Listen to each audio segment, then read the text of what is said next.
Dans ce TP, nous allons chercher à prouver à l'aide de l'expérience de Thomas Young la nature ondulaire de la lumière, c'est-à-dire que la lumière est une onde électromagnétique. Cette expérience consiste à faire se superposer deux faisceaux lumineux issus d'une même source en les faisant passer par deux fentes et à observer la figure d'interférence créée. Nous avons ici utilisé un laser vert et un laser rouge qui ont donc une longueur d'onde différente.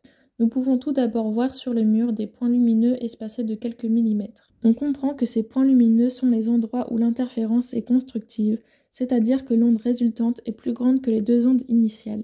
Il y a donc plus de lumière. Tandis que les franges sombres sont les endroits où l'interférence est destructive, c'est-à-dire que l'onde résultante est plus petite que les deux ondes initiales. Il y a donc moins de lumière. On en déduit que les trois paramètres susceptibles d'influencer la forme de la figure d'interférence sont la longueur d'onde du laser, c'est-à-dire sa couleur, la distance entre les deux fentes et la distance entre les fentes et l'écran. Grâce à cette expérience, nous prouvons que la lumière est bien une onde et peut donc être en interaction avec d'autres ondes lumineuses. La distance séparant deux franges claires ou sombres consécutives d'une figure d'interférence est appelée interfrange. On souhaite vérifier la bonne formule pour ainsi modéliser l'influence de différents paramètres sur la figure d'interférence à l'aide de nos valeurs expérimentales. Voici nos résultats. On sait que si la longueur d'onde augmente, alors l'interfrange augmente, que si la distance entre les deux fentes augmente, alors l'interfrange diminue, et que si la distance entre les bifentes et l'écran de projection augmente, alors l'interfrange augmente. On peut donc en conclure que la troisième formule est la bonne. On vérifie notre résultat en comparant une valeur théorique et une valeur expérimentale. On choisit alors le laser vert qui possède une longueur d'onde de 532 nanomètres, puis on réalise le calcul et on obtient une interfrange de 5,32 mm et l'on avait trouvé expérimentalement une interfrange de 6 mm. On calcule l'écart relatif qui n'est que de 13%. Nous allons mesurer le pas nommé B du réseau à l'aide du matériel mis à disposition.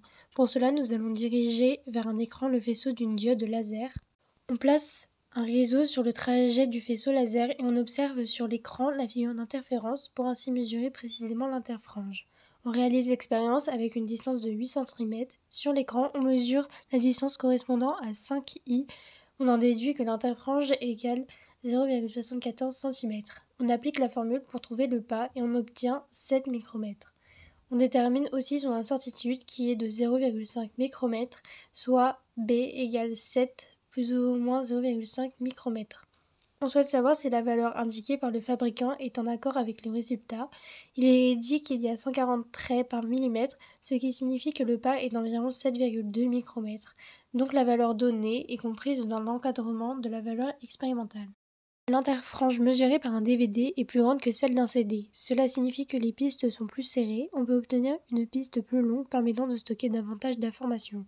De plus, pour lire une piste, on utilise un laser de longueur d'onde plus faible, ce qui permet de limiter la diffraction et donc de lire des pistes plus resserrées. Pour conclure, les interférences ont donc permis de prouver expérimentalement la nature ondulatoire de la lumière.